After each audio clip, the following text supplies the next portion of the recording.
नमस्कार, मी माधव भालेराव. हिंदी विमाना लाईव्हच्या दिलखुलास या विशेष कार्यक्रमामध्ये आपलं सर्वांचं स्वागत. आज आपल्यासोबत संजय पवार सर आहेत आणि यांच्याशी आपण आज त्यांचा वाढदिवस आहे आणि या वाढदिवसाच्या अनुषंगाने आपण त्यांच्याशी दिलखुलास अशा गप्पा मारणार आहात. संजय भाऊ, हिंदी विमाना लाईव्ह मध्ये आपलं स्वागत आहे. नमस्कार. शिवराम पवार साहेब हे कंधार लोहा तालुक्यातल्या राजकारणातलं खूप मोठं नाव आहे आणि त्यांना जाऊन आज जवळपास 10 वर्ष झालं. परंतु तरुण पिढीला, आताची जी तरुण पिढी आहे त्यांना शिवराम पवार साहेबांचा म्हणावा तसा इतिहास माहीत नाही, त्यांचं कार्य माहीत नाही. थोडक्यात त्यांच्याविषयी शिवराम पवार साहेब हे कसे होते थोडे सांगा. प्रथमतः तुमचं स्वागत करतो. तुम्ही आज अत्यंत जिव्हाळ्याच्या विषयाला आज हात घालता आहात. माझे वडील शिवरामजी पवार साहेब त्यांचा जन्म 1938 मध्ये होऊन 1965 मध्ये त्यांचं पोस्ट ग्रॅज्युएशन संपलेलं होतं.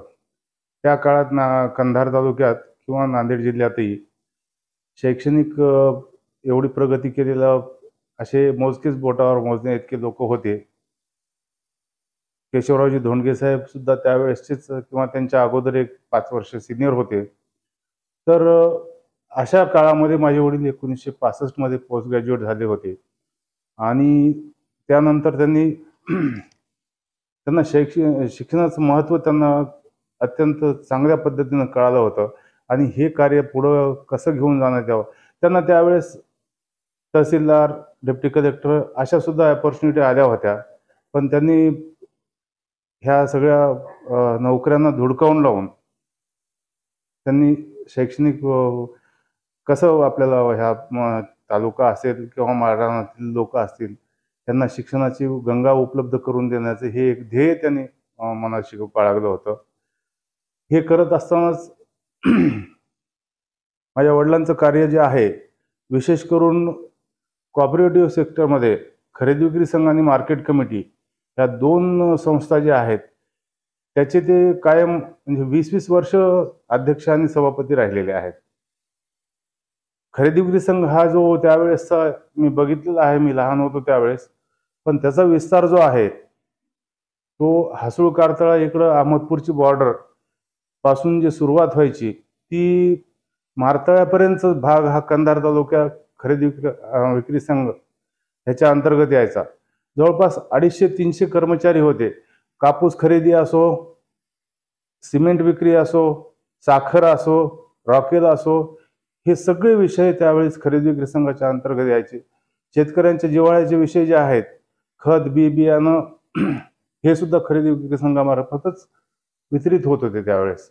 आणि हे काम इतकं चांगल्या पद्धतीनं व्हायचं आणि ते कर्मचारी सुद्धा इतके डिवोटीज होते. त्यांना रात्र आणि दिवस एवढं काम करायचे ते लोक आता त्याच्यापैकी बरेच ह्याच्यात गेलेत, म्हणजे संपलेले आहेत. पण बरेच लोक जे आहेत आताही हयात त्यांना ह्याबद्दल चांगलं माहिती आहे. मार्केट कमिटीच्या बाबतीत जर बघाल तर मार्केट कमिटीमधून कंधारची जेवढी मार्केट कमिटीचे शेतकरी निवास असो, शॉपिंग कॉम्प्लेक्स असो, हे सगळं माझ्या वडिलांनी अत्यंत त्रोटक उत्पन्न आहे मार्केट कमिटीचं, त्याच्यातून त्यांनी उभं केलेलं होतं हे सगळं. तर हे सुद्धा आजही त्याच्यानंतर मी सांगतो, मार्केट कमिटीचा जेवढा काही अगोदरचा विस्तार झालेला आहे किंवा बांधकाम झालेलं आहे त्याच्यात अजूनही एकही वीट कोणत्याही बहादरांनी अजून लावलेली नाही त्याच्यात. हे एवढं सगळं काम माझ्या वडिलांनी केलेलं आहे. माझ्या वडिलांविषयी जर शैक्षणिक बाबतीत थोडं बोलायचं असेल तर असं बोलता येईल की त्यांना तंत्रशिक्षणाविषयीचं महत्त्व जे आहे ते अत्यंत पटलेलं होतं. 1983 मध्ये त्यांनी पॉलिटेक्निक या संस्थेची मान्यता आणली आणि नेहरूनगर येथे तंत्रनिकेतन सुरू केलं. त्या तंत्रनिकेतनच्या माध्यमातून महाराष्ट्रातीलच नाही तर बघ आउट ऑफ स्टेटचे मुलं सुद्धा, तेलंगणाचे असतील, दिल्लीकडचे असतील, हे सगळे मुलं या ठिकाणी शिक्षणासाठी यायचे आणि त्या माध्यमातून कंधारमध्ये सुद्धा रेव्हेन्यू बराच उपलब्ध व्हायचा. हे सुद्धा आपल्याला म्हणजे आवर्जून सांगावं लागेल. शिवराम पवार साहेबांनी त्या काळामध्ये कंधार आपला एक दुर्मिळ आणि डोंगराळ भाग आहे आणि या भागामध्ये त्यांनी गोरगरिबांचे लेकरं मुलं शिकले पाहिजे या उद्देशाने एक शैक्षणिक संस्थेचे एक छोटं वृक्ष उभं केलं. परंतु त्यांचं अचानक निधन झालं आणि त्या निधनानंतर ज्यावेळेस शिक्षण संस्था सांभाळायची तुमच्यावर वेळ आली, तुम्ही एवढं मोठं शिक्षण संस्थेचं जाळं करताल असं तुम्हाला म्हणजे छोटा जो वृक्ष लावला होता आज तो वटवृक्ष झालेला आहे, हे तुम्ही करू शकता असं तुम्हाला वाटलं होतं का?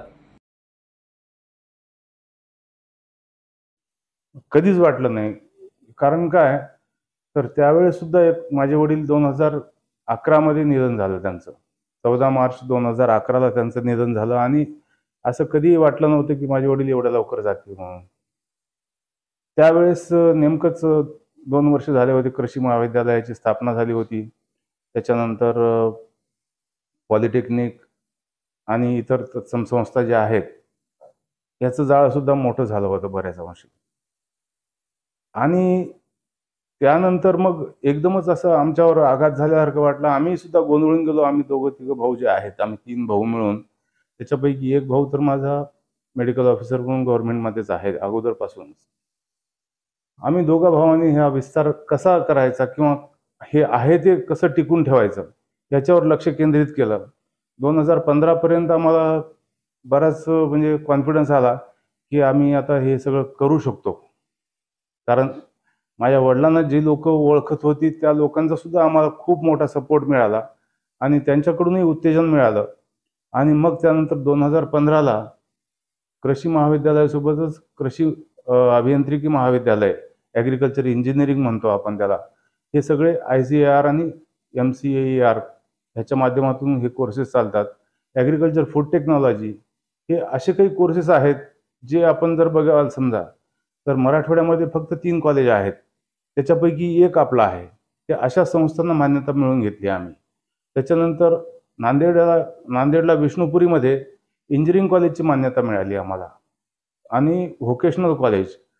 हे सगळे ज्या संस्था आहेत ह्या फक्त स्वावलंबी होण्यासाठी किंवा स्वतःच्या पायावर उभा टाकण्यासाठी इतके चांगले कोर्सेस आहेत. हे आज ह्या कोर्सेससाठी मराठवाड्यातूनच नाही तर इकडं वाशिम, बुलढाणा, अकोला ह्या इकडून सुद्धा इथं लोकांची ॲडमिशन आहेत तिथं. आणि असे कोर्सेस आम्ही चालू केले आणि आज सर्वांच्या सदिच्छा आहेत आमच्यासोबत आणि विद्यार्थ्यांमध्ये शिस्त असल्यामुळं हे सगळे इतक्या चांगल्या पद्धतीनं सेटल आहेत कॉलेज. त्याच्यामुळे हे सगळं तुम्ही विचारलेला आनंद वाटतो ह्या विषयी सुद्धा. त्या संस्थेतून दरवर्षी हजारो विद्यार्थी हे नोकरीच्या क्षेत्रामध्ये लागत असतात. त्यामुळे संजय पवार यांना नेमका कशा पद्धतीने आनंद वाटतो विद्यार्थी नोकरीला गेल्यानंतर? आपण शैक्षणिक संस्था चालवतो, फक्त त्यांना ती डिग्री विद्यापीठातून घेऊन तुम्ही निघून जा ही एवढीच जबाबदारी आहे असं नाही. त्यांचे प्लेसमेंट्स, त्यांना नोकऱ्या देणं हे सुद्धा शैक्षणिक कार्य म्हणून अकॅडमिकमधलाच भाग आहे असं आम्ही समजतो. आता आजही एक गोष्ट सांगतो तुम्हाला अतिशय आनंदाने. उद्या 9 तारखेला विष्णुपुरी येथे मोठा कॅम्प आहे. त्या ठिकाणी ITIचे 3000 विद्यार्थ्यांची रिक्वायरमेंट आहे आमच्याकडं, जे की आमच्या संस्थेतूनच त्याच्यापैकी 2-2.5 हजार विद्यार्थी आमच्याकडे आहेत. आणखी आम्हाला 500 विद्यार्थी लागतात. मग हे आम्ही कंधार ITI असेल, लोहा ITI असेल, नांदेड ITI असेल ह्यांच्या माध्यमातून आम्ही करून आम्ही एकत्रित 3000 विद्यार्थ्यांची उद्या कोणत्या पद्धतीनं आम्हाला ते हे करता येईल, पूर्तता करता येईल. कारण ह्यांना जर आपण 3000 विद्यार्थ्यांचं अगोदर आम्ही कमिटमेंट केलेलं आहे की आमच्याकडे तुम्हाला 3000 विद्यार्थी मिळतील आणि जर समजा आपण देऊ शकलो नाही तेवढे विद्यार्थी तर पुढच्या वेळी आमच्याकडे ही टीम येणार नाहीत. उद्या 27 नामांकित कंपनी आहेत, त्याच्यामध्ये टाटा सुद्धा आहे, त्याच्यामध्ये विप्रो सुद्धा आहे. अशा नामांकित कंपनी आपल्याकडे येणं हा आमचा बहुमान आहे. आणि ज्या कंपनी आहेत त्यांना कसलाही भंगार माल देऊन आपण इथून पाठवून दिला तर पुढच्या वेळेस ते आमच्याकडे ढुंकून सुद्धा बघणार नाहीत. त्याच्यामुळं अतिशय चांगले विद्यार्थी कशा पद्धतीनं आपल्याला त्या ठिकाणी देता येतील याला लोकांनी काय सांगितलं की बाबा तुम्ही असं करा सर की तुमचा वाढदिवस आहे, वाढदिवसानिमित्त हे ह्याला नाव द्या असं नाही. असं मला बिलकुल वाटत नाही की माझ्या वाढदिवसानिमित्त मी कोणाला तरी नोकरी देणारी संस्था वेगळी आहे, नोकरी करणारे मुलं आहेत. हे माध्यम आमचं आहे एक शैक्षणिक संस्थाचं. याला इंडिव्हिज्युअल माझं वाढदिवसाचा कुठलाच त्याला हे नाव देऊन मला त्याच्यात काही आपलं हे करून वाजून घ्यायचं नाही मला. शिवराम पवार साहेबांचा जर आपण पाठीमागचा जर इतिहास बघितला, राजकारणामध्ये ते खूप मुरबी होते, परंतु त्यांच्या निधनानंतर ज्या पद्धतीने त्यांच्या घरातून राजकीय वारसा निर्माण व्हायला पाहिजे होता, त्या पद्धतीने संजय पवार यांचा राजकीय वारसा निर्माण झाला नाही. कुठेतरी राजकारणातून ते अलिप्त राहिल्यासारखे झाले.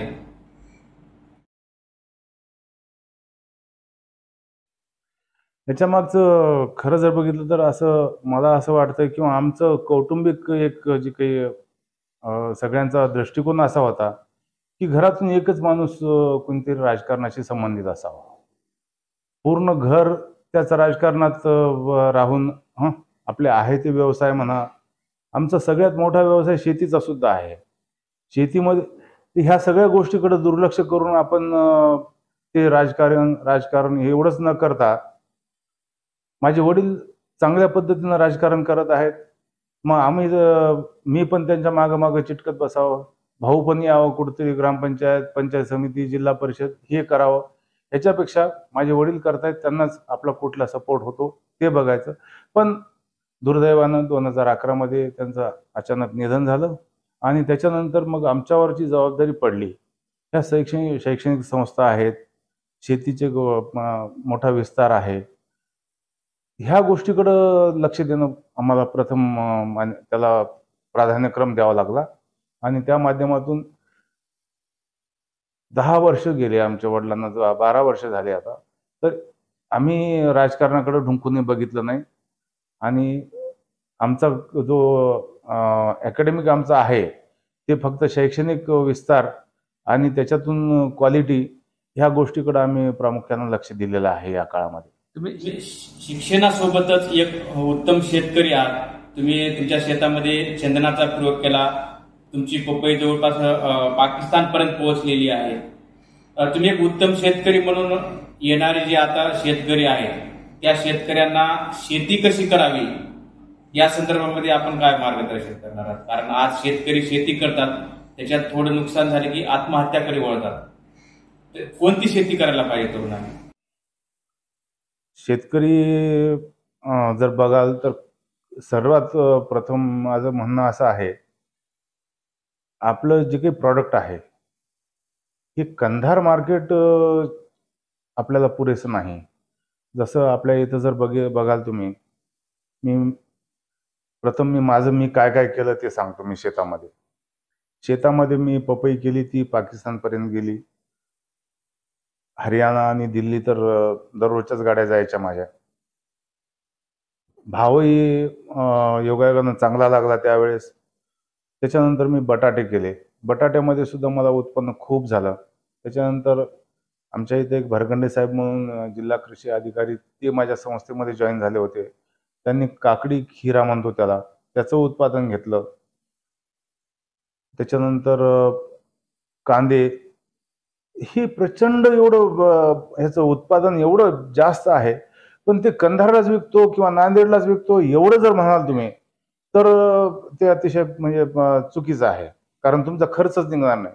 जोपर्यंत हा माल, जसा माझा पपई दिल्ली पाकिस्तानला गेला, तसं प्रत्येक माल जर माझा निजामाबादला गेला, हैदराबादला गेला, इकडून जवळ असलेला, किंवा इकडं पुण्याकडे गेला, मुंबईला गेला, तरच त्याच्यात फायदा आहे. आणि ह्याच्यासाठी मला असं वाटतंय की कंधारमधले शेतकरी जे आहेत ते कॉपरेटिव्ह एक त्यांच्यामध्ये असं एक बाइंडिंग यायला पाहिजे की 10 शेतकरी मिळून एक गाडी भरून त्यांनी पुण्याला पाठवा, निजामाबादला पाठवा. आता भाजीपाल्याच्या बाबतीत जर बघाल समजा, तर तुम्ही इथं कंधारला जी वस्तू आपल्याला 20 रुपये 30 रुपये किलोने मिळते, आता इथं वंजारवाडी म्हणून गाव आहे, अतिशय चांगला भाजीपाला उत्पादन करतात. आंबोलग्या जवळच्या काही वाड्या आहेत, अतिशय चांगली शेती करतात लोक. मग हे सगळे लोक जे आहेत हे विक्रीसाठी कंधार मार्केटवर अवलंबून असतात.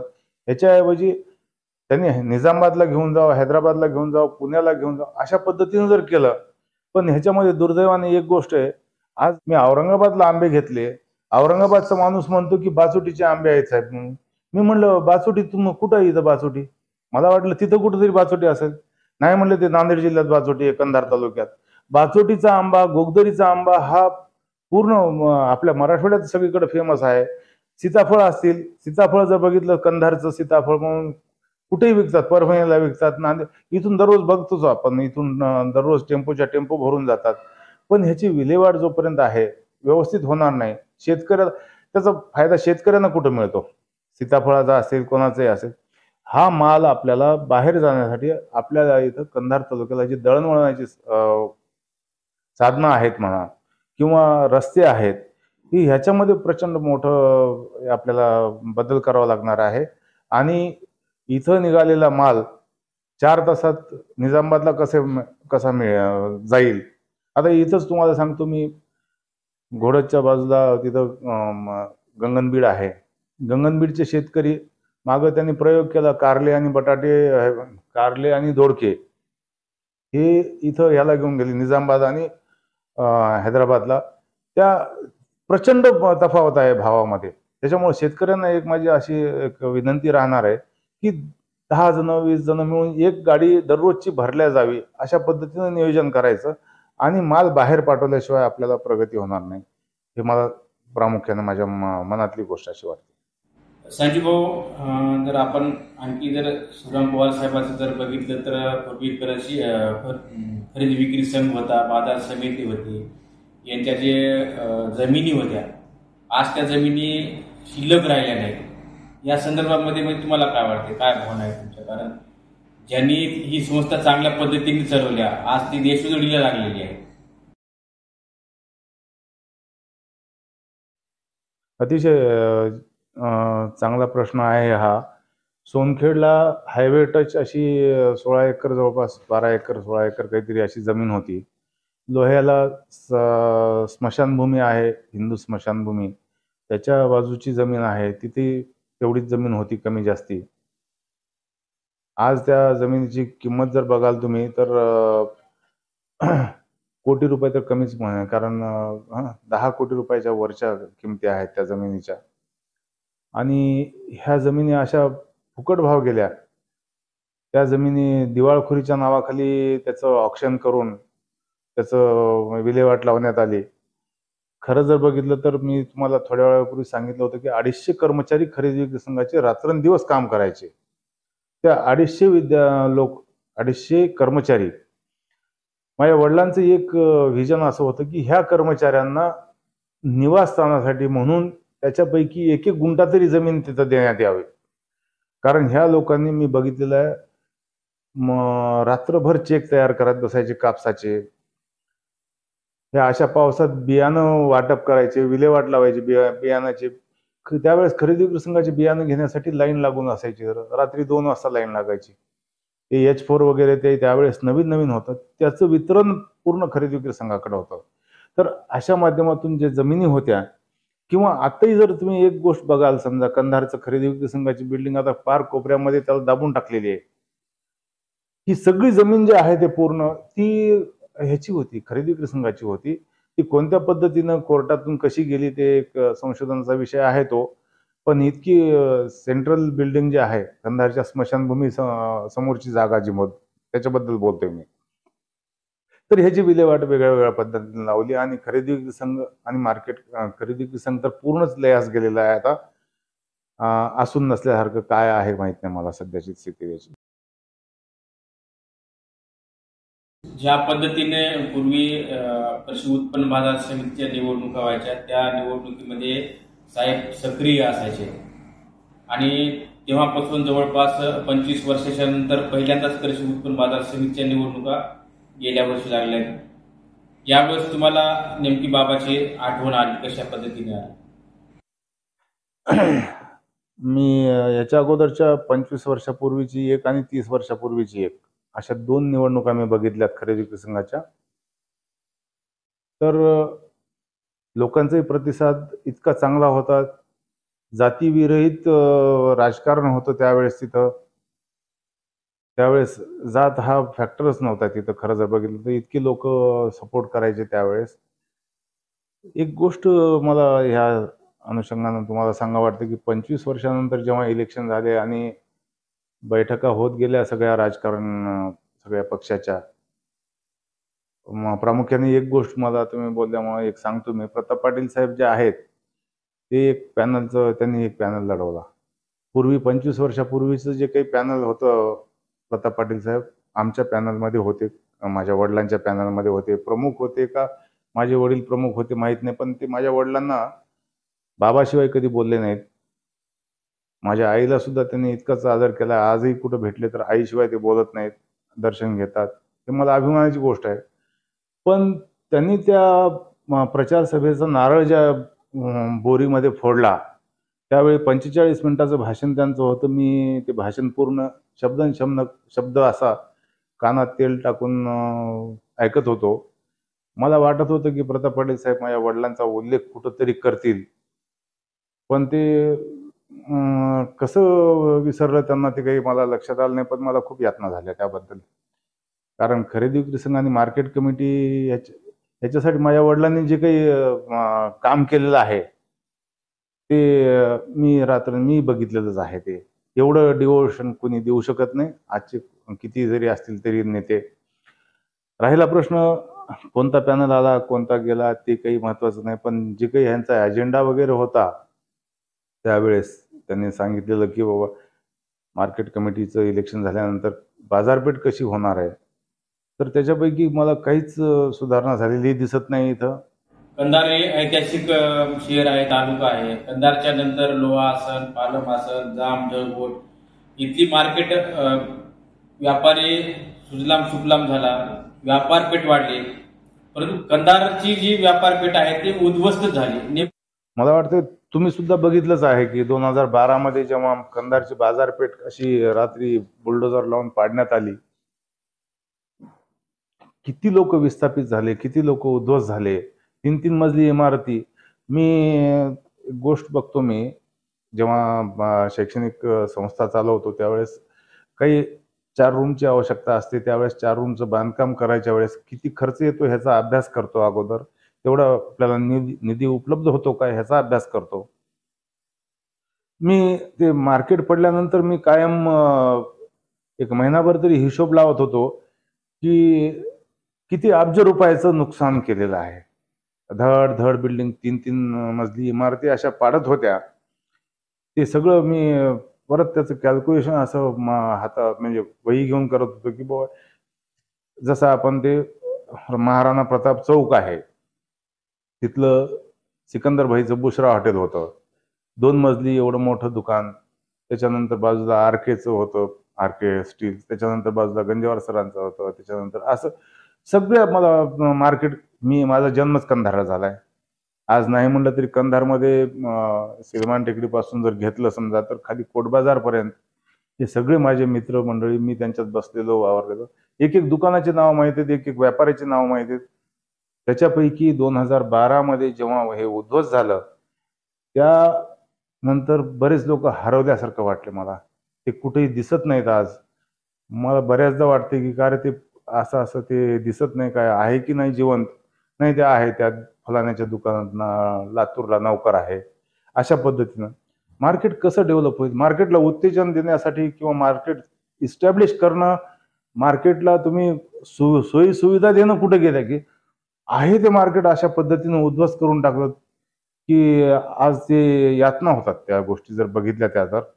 आणि तिथल्या लोकांच्या ज्या काही त्यांचे हाल बघितलेत, विचार जरी केला तुम्ही, तुमच्या समोर तुम्ही लहान असाल कदाचित त्यावेळेस, पण मला सर्व मार्केटमधली प्रत्येक व्यक्तीची ओळख आहे, त्यात असलेल्या नौकरांची ओळख आहे.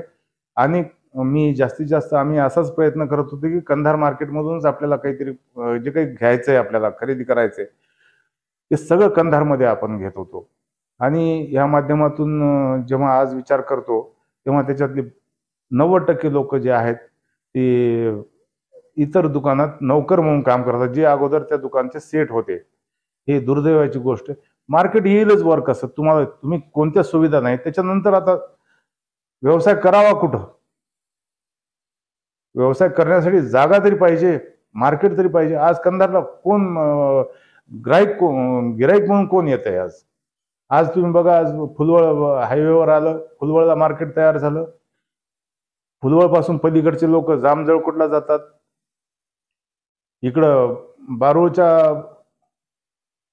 अलीकडचे पलीकडचे लोक नायगाव नर्सीकडे जातात.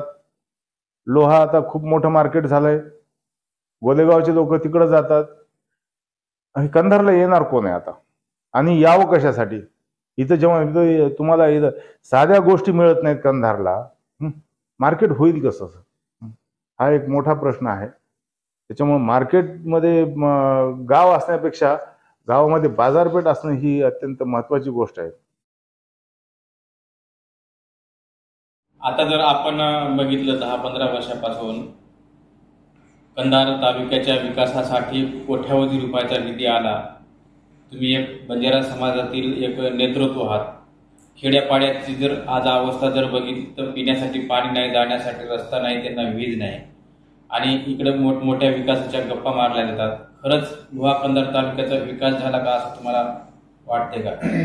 आता लोहा कंधारचा विकास झाला जर म्हणावं तर आजही 26 तांडे आणि काही वाड्या यांना कायमस्वरूपी रस्ता नाही.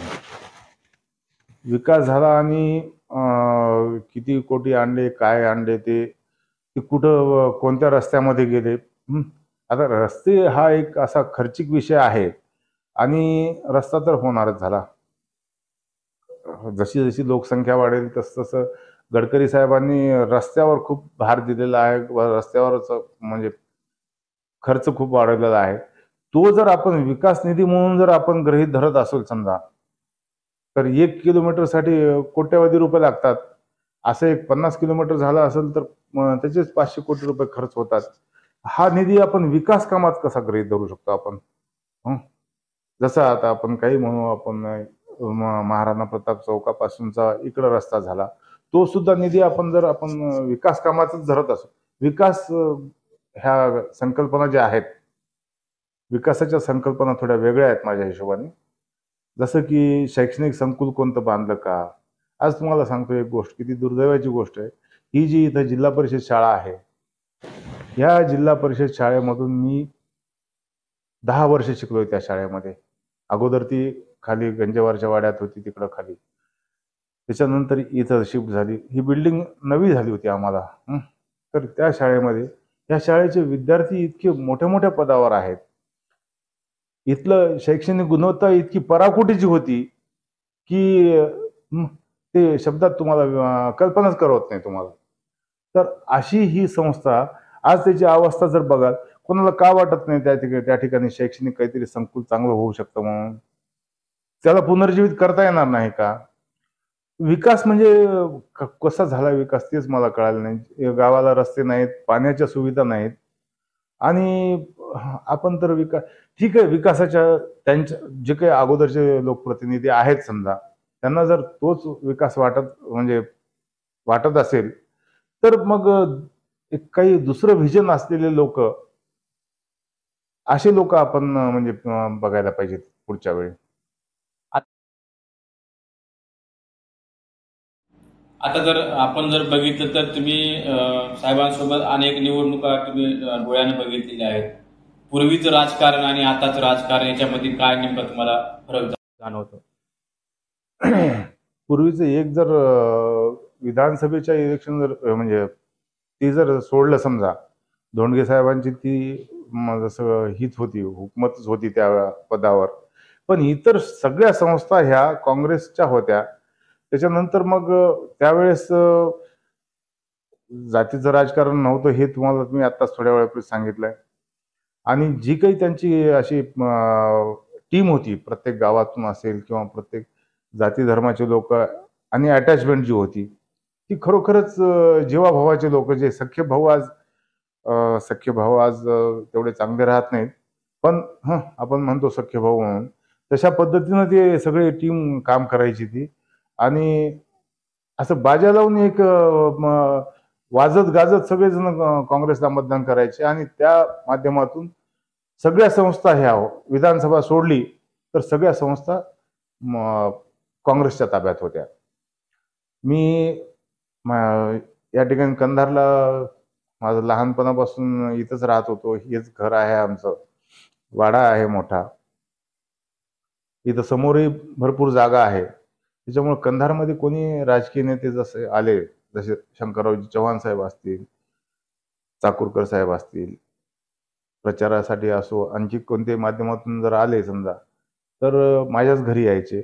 सुधाकररावजी नाईक साहेब असतील, वसंतरावजी नाईक साहेब आलेले आहेत 1977 का 75 मध्ये.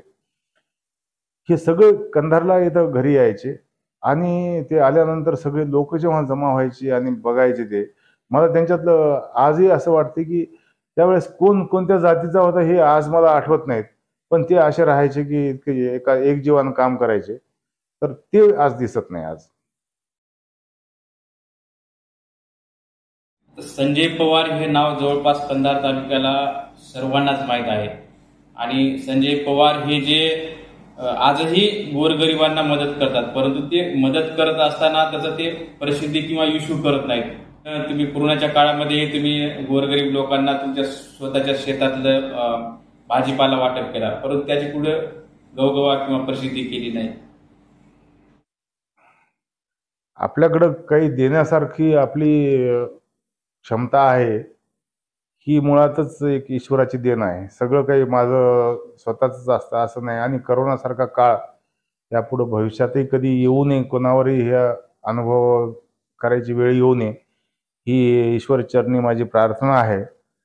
आणि योगायोगानं त्यावेळेस मग सगळंच होतं माझ्याजवळ. बटाटे होते, खिरा होता, त्याच्यानंतर कांदे होते, त्याच्यानंतर बराच माल. पण आता मी आतापर्यंत तुम्हाला कधीच सांगितलेलं नाही. त्यावेळेस तुम्ही मला एकदा बोलता बोलता म्हणाला होता की मुलाखत घ्यायची तुमची म्हणून, पण मला मुलाखत द्यायची नाही किंवा तो माझा एक वैयक्तिक प्रश्न आहे. तो मी मदत केली आणि ती मदत त्याला सगळीकडे पब्लिसिटी करा, फोटो दाखवा किंवा हे मला आवडत नाही. होती क्षमता, आहे क्षमता, अजूनही कुठेही गरज पडली तर मी मदत करेन. पण आपल्या तुम्हालाही सगळ्या गोष्टी माहीत आहेत. आपल्या वाडवडिलांनी सांगितलेलं आहे, उजव्या हाताने केलेली मदत डाव्या हाताला कळू नये, ह्याच्यातच मोठेपणा असतो. हे संस्कार आहेत माझ्या वडिलांचे, असं समजा तुम्ही. आणि ह्या विषयावर मला काही जास्त भाष्य करायचं नाही.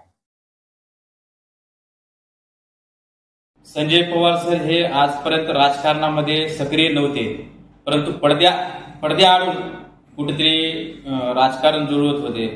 जसे नेहरू नगरची ग्रामपंचायत असत किंवा पंचायत समितीमध्ये वेगवेगळ्या एखाद्या सामान्य व्यक्तीला पाठिंबा देऊन त्याला निवडून आणायचं प्रकार असतील, असे हात तुमचे राजकारणामध्ये सक्रिय नव्हते तरी पडद्याआडून होते. परंतु आता संजय पवार कुठेतरी राजकारणात येणार असल्याची चर्चा चालू आहे. राजकारणात येणार आहे असं ठरवून काही नाही माझं. पण याच्या अगोदर ग्रामपंचायत तर कायमस्वरूपी आमची आहेच.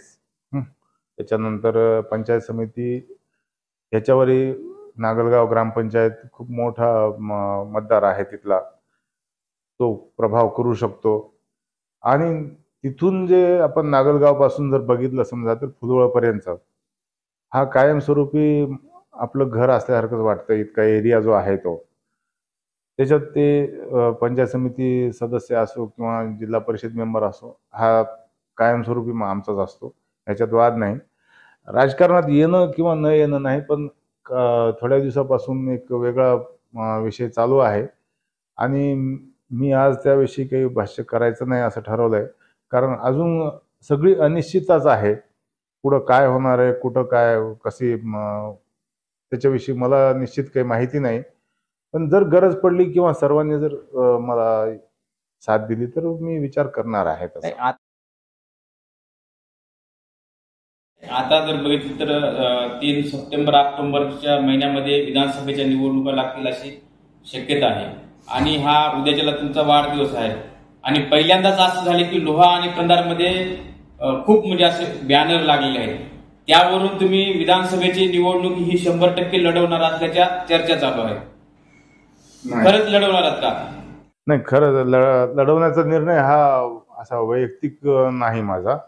पण बरेच मित्रमंडळी आणि माझे हितचिंतक जे आहेत त्यांनी असा एक पाडा काढला की आपण करूयात म्हणून.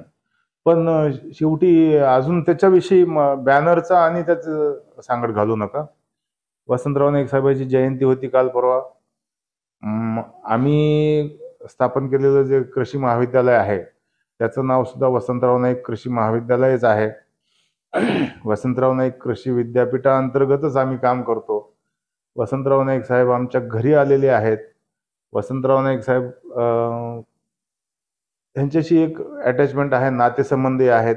ह्या सगळ्या जर गोष्टी बघाल समजा तर नाईक साहेबाच्या जयंतीला जे बॅनर लावलेले आहेत ते अजून तसेच आहेत आणि वाढदिवसानिमित्त काही मित्रमंडळींनी लावलेले आहेत. ते अजून मी काही बघितलेले नाहीत. बाहेर जाऊन मी मुंबईला गेलो होतो, कालच आलोय मी बघितले नाहीत. पण जर तसे लावले असतील तर त्याच ह्याची सांगड घालू नका. काही लोकांचा आग्रह आहे पण ते अजून निश्चित नाही माझं काही भवितव्य. धन्यवाद संजीव भाऊ, तुम्ही हिंदू विमानाला खूप वेळ दिलात आणि आज तुमचा वाढदिवस आहे. त्या वाढदिवसाच्या निमित्ताने तुम्हाला परत एकदा हिंदू विमाना परिवाराच्या वतीने हार्दिक शुभेच्छा. धन्यवाद.